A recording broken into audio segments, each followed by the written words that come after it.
are we following the same Jesus, right? Because even in scripture, we see Jesus tell us like, hey, this is what life looks like to follow me. This is what you can expect. Like, sure enough, you can expect that life will have troubles. Like, sure enough, you're going to go through hard things. If I went back in time with a Panasonic video camera and put that camera in front of the tomb of Joseph of Arimathea, would the little LCD screen show a man walk out of that tomb?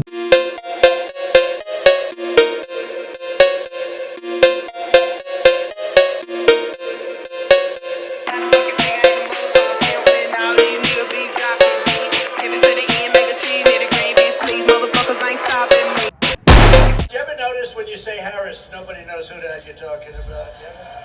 No, nobody has any idea. Harris. Hey, where's Harris? They know Kamala. They know Kambabla. That was the nickname I used for a while, but I don't use it anymore because everyone thought I was just mispronouncing her name. I wasn't.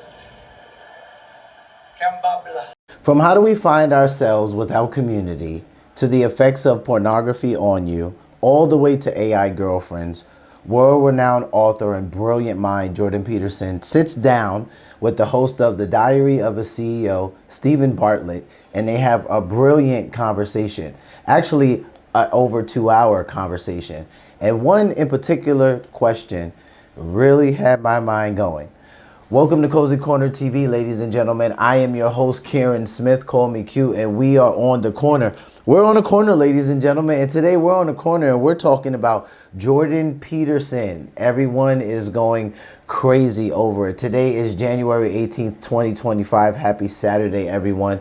And just a few days ago, Jordan Peterson sat down with Steven Bartlett on his podcast, The Diary of a CEO. And man, this was a really great conversation. I mean, they talked about all the things under the sun, all the things. But there was a very particular, not just nerve-wracking, but groundbreaking question that Steven Bartlett asked Jordan Peterson. We're going to be going over that question today with no one other than Cameron Bertuzzi. Cameron is actually the host of Capturing Christianity podcast. Been watching Cameron for some time. Cameron has great content on his channel. He interviews great people. He really approaches Christianity from an intellectual perspective, which I can appreciate. So you guys go check out Capturing Christianity. Cameron's going to kind of walk us through this part of the conversation with Jordan Peterson and Steven Bartlett. And I'm also going to have some comments, not to anything that Cameron is saying, but just to some things that Jordan and Steven will be talking about. So let's jump right in, guys. Here we go. Michelle, I'm going to ask you again because I want to be clear. Is what is the God you believe in? I think that the claim that Christ is the embodiment of the prophet and the laws, I think that's true. Okay. Yeah. So That's complicated. It's very, very complicated. But I think it's true. you believe that Jesus was God? God? Yeah. I think if you understand what that means, that it's indisputable. Listen to that. I'll give you a brief. Now, Cameron makes a point there. He says, look at that, indisputable. And he doesn't go into breaking it down now. But I thought it was groundbreaking that Jordan Peterson not only said Jesus is God and then but said that if you understand what that means, it's indisputable. This cannot be argued with. Mind you, at the beginning of the video, I introduced Jordan Peterson, one naming as a brilliant mind, because this is something we all know about Jordan Peterson. He's kind of that guy. You either love him or hate him, right? For the most part, I love Jordan Peterson's work. I've been following him for a couple of years. A lot of people react to him, you know, different adverse reactions. Some love him, like I said, some hate him. But right here, one thing Jordan Peterson always has stood for is his frankness, his directness. He answers straight up. What you ask him, you're going to get it. Now, he does have a habit of taking things and making them so intellectually astounding that your brain can kind of blow up if you don't follow him much. But this is groundbreaking for Jordan Peterson to say this. And the way that he says Jesus is God, and then yeah. It's funny because in some of, I believe it was Cameron's comments and in other comments of people who reacted to this, you know, some people were like, I think that that's the first time Jordan Peterson ever answered this question. And honestly, I don't think it's the first time, but I think it's the first time he answered it, and he's like 100% sure because the way that he says it. I don't think that he would have said it so public on a podcast with over 9 million people if he wasn't sure. Jordan Peterson is a much more calculated person in that. In the past, he hasn't even described necessarily Jesus as God, but definitely as a historical figure that could make someone's life better. Definitely talks to a lot of points in our life today about how we can improve our lives and our well-being. And he has subscribed to those things in the past, but never groundbreakingly just say Jesus is God and then just kind of respond, yeah, like that. Explanation of why.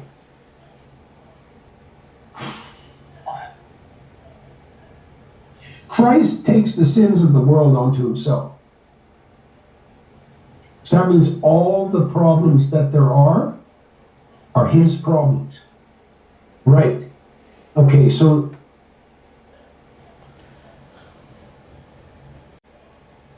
the idea there is that there's no difference between making that assumption and then actually beginning to address those problems. And there's no difference between that which best addresses the problems of mankind and the divine. Those are the same thing. I'm going to break this down. And I can't see how that can be otherwise, because the contrary hypothesis would be that you would adapt best to your life by avoiding things that are difficult and terrifying. And no one believes that. And so the pattern of the passion, this is the voluntary self-sacrifice issue taken to its extreme. The pattern of the passion is the decision to voluntarily confront and welcome anything that happens to you, no matter what it is. All right, so as you just heard, Peterson explicitly states that Jesus is God, but true to his style, he doesn't just drop the claim and move on. He frames it in a way that ties back to everything we've discussed so far. So for Peterson, the divinity of Christ isn't just a doctrinal statement. It's deeply tied to the idea of taking on the world's suffering. For Peterson, what makes Jesus divine, it's not about abstract theology, it's about the willingness to face the worst of reality with courage and sacrifice, and Jesus does this in reality. But so what does Peterson mean when he says this claim is quote-unquote indisputable? All right, he's not saying that everyone must agree that Jesus is God in the traditional sense, at least that's how I'm interpreting him. Instead, he's arguing that the story of Jesus' passion, his willingness to confront suffering voluntarily, reflects a universal truth about how we ought to live. So in that sense, Jesus represents the highest form of divinity. So for one, this statement from Peterson marks a significant moment in Peterson's intellectual and spiritual journey. I would agree with Cameron there. I just wanted to start it back up so he could finish his sentence. This does mark a turning point in Jordan Peterson's spiritual journey. And to Cameron's point where he says, you know, Jesus taking on the world's suffering, it's kind of like a metaphoric way of looking at how we are supposed to live our lives as followers of Christ. And I think that there's something very, very important to what Cameron's saying there, because I talk to a lot of Christians today that just, you know, Jordan Peterson touched on this, and a couple of other Christians have too on numerous podcasts. But the thought of suffering is just so excruciating to a Christian that they almost can't take it. And for a moment, I've caught myself asking the question, like, are we following the same Jesus, right? Because even in scripture, we see Jesus tell us, like, hey, this is what life looks like to follow me. This is what you can expect. Like, sure enough, you can expect that life will have troubles. Like, sure enough, you're going to go through hard things. And that's anyone, whether you're a follower of Christ or not. But as Christians, we're told that not just so we can, like, Jesus isn't beating us down and he's like, hey, good luck out there, it really sucks. But it's more like, hey, like, don't get so caught up on it, because you have something much greater to look to. You have something much more promising waiting for you than just this life. So we understand that, but a lot of Christians that I've talked to lately, man, it's been bothersome for me that some of them are just kind of like, man, I hate all of this suffering, and I'm so tired of suffering, and when is it gonna end, and why can't life just be better? And it's just like, hey, man, like we're temporary tenants here. Like this isn't our forever home. Sure isn't mine. I don't want it to be. Moved from analyzing religious stories as sort of archetypes for the human condition to making explicit theological claims. It's a pretty big deal. Secondly, Peterson has admitted in another interview with Alex O'Connor, my friend Alex O'Connor, prominent atheist YouTuber, that he suspects Jesus physically rose from the dead. Okay, Peterson suspects this. When asked about the resurrection, Peterson stated that if we had a camera outside Jesus' tomb, we'd actually see him walk out. Which this was phenomenal. So this is Jordan Peterson on Alex O'Connor's YouTube channel. And Alex O'Connor is a very prominent atheist YouTuber. I've watched some things by Alex, a couple of things actually. I think he's very intelligent. You know, I don't have a problem with Alex. That's his content. But I love this particular episode him and Jordan Peterson did because Alex asked him a very in-depth question, and I loved it. It was very abstract and to the point. Hey, if I take a video camera and I put it here, if I go back in time and I put it here, are we going to see Jesus walking out of a tomb? I love the way Jordan Peterson answers it. But really quick to one of Cameron's points, one of the last points he spoke about, Jordan Peterson goes from making just claims about maybe what he thinks about Christianity to like some pretty strong and solid theological standings to, hey, no, this is who Jesus Christ is. This is what I believe about Jesus Christ. So I think this is a phenomenal thing, and I think it's very pivotal for Jordan Peterson. Rightfully so. There were some people saying, hey, we shouldn't just jump to the fact that he's a follower of Jesus and he's a Christian. You know, we have to test every spirit, and scripture does tell us that. But while we're doing that, I was just super excited to see this. This is a brilliant man, a savant. This is a brilliant man. And I mean, to hear Jordan Peterson speak this way, especially about Jesus, and solidify some of the things that not only I've known for so long, but other Christians, it's just a great thing to see. So now we're going to see him kind of react to the question that Alex O'Connor asked him. I know you don't like that. Let me put it this way. If I went back in time with a Panasonic video camera and put that camera in front of the tomb of Joseph of Arimathea, would the little LCD screen show a man walk out of that tomb? I would suspect yes. This is a wild statement coming from someone who often approaches religious claims from a psychological or symbolic perspective. It suggests that Peterson isn't just toying around anymore with abstract ideas. He's actually seriously considering the historical and metaphysical claims of Christianity. But now here is the million-dollar question, all right? What kind of Christian will Jordan Peterson become? He's obviously on the path.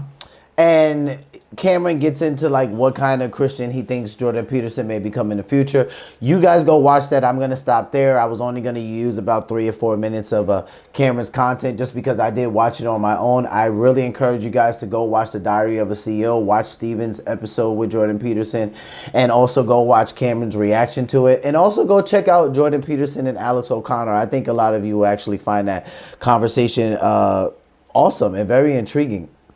But I'm dying to know, what do some of you guys think about this? Any of you who follow Jordan Peterson? I know a lot of people on my channel actually do follow him. Normally, when I make videos or content about Jordan Peterson, it usually does fairly well, and a lot of people have things to say about him. Rightfully so. He's an interesting man. But just wondering, you know, what is it that you guys think is going to actually come of this? Like, where do you see Jordan Peterson landing in the future? I don't want to take away from what Alex is going to say. He is a very philosophical man. So you have, you know, maybe people who are not so much associated with the Christian faith like Socrates, but then you also have someone like Augustine. And these people are people who I think Jordan Peterson, if not has already studied, which I believe he has, finds very interesting, will find extremely interesting. So I'm dying to know, what do you guys think about, you know, when he says, you know, Jesus is God, and he kind of says, yeah. And if you understand what that means, I think it's pretty indisputable. Yeah. What goes through your mind when you hear that? I know for Alex O'Connor, I was just, I'm not gonna lie, I was dying at that episode because I know when Jordan Peterson answered the question like that, like I'm watching Alex's face to see if he's gonna do anything sudden, but he's professional, he's a great interviewer, and he doesn't really break his bearing, but I know in his mind, he's like, what the F-bomb just happened? Because this is like a world-renowned atheist, and he's like, I'm gonna go to like abstract, like fact, forget it. I'm not gonna play with this dude. Like, listen, if I take a camcorder or a camera and I put it in front of Joseph of Arimathea's tomb, are we gonna see Jesus walk out of it? Who is Joseph of Arimathea? Well, he was a Pharisee who he actually went to, I believe it was Pilate, if it wasn't Caesar, and he asked for the body of Jesus, along with Nicodemus, and they were going to go give him a proper burial. They would later meet up with other of Jesus's disciples, some of the women, and they would give Jesus a proper burial. Jesus actually, his body would actually go into Joseph of Arimathea's tomb because Jesus did not have a tomb of his own. In that time, if you weren't wealthy, you didn't have a tomb, you know, you didn't have one. It's kind of like the way we would, I guess, think of like a very large burial plot today. You know, some cemeteries, yeah, you see the person with a gravestone, but then you see like a massive stone building that maybe someone has there and all of their family members are buried in it. You know, someone really wealthy today could have that. A middle class person making $34,000 a year, not so much. So that's who Joseph of Arimathea is. But I just love the fact that when Alex asked that question, Jordan Peterson's like, yeah, I believe you would see him walk out of the tomb. This was just absolutely hilarious for me. Now, I wasn't there, but if someone asked me, and yes, someone has asked me before, you think Jesus walked out of a tomb? And I'm like, yes. And they're like, but there was nobody in the tomb. I understand that. How did he get out of the tomb then? He walked through the concrete. What? How can he walk through the concrete? I don't know. Remember, he's fully God, fully human. The same way he walked through the door when he came to see Thomas. And no, this is not Casper, because we know that Thomas touched him. So we know that Jesus, he actually was able to physically touch him. And we know this. So mind-blowing stuff. I think this was a great episode that Steven Bartlett and Jordan Peterson did together. You guys go check that out on the Diary of a CEO, and also light up that comment section down below. Let me know what you think about this. What do you feel hearing Jordan Peterson speak about Jesus or God in this way? Where do you stand with your faith, and who is and what is Jesus to you? Thank you guys so much for chilling on the corner with me. Always fun, always real. Until next time, guys, and I will be back later on today reacting to a transgender ban that was passed. So until next time, guys, be peaceful. Take care of yourselves. Love one another. Peace.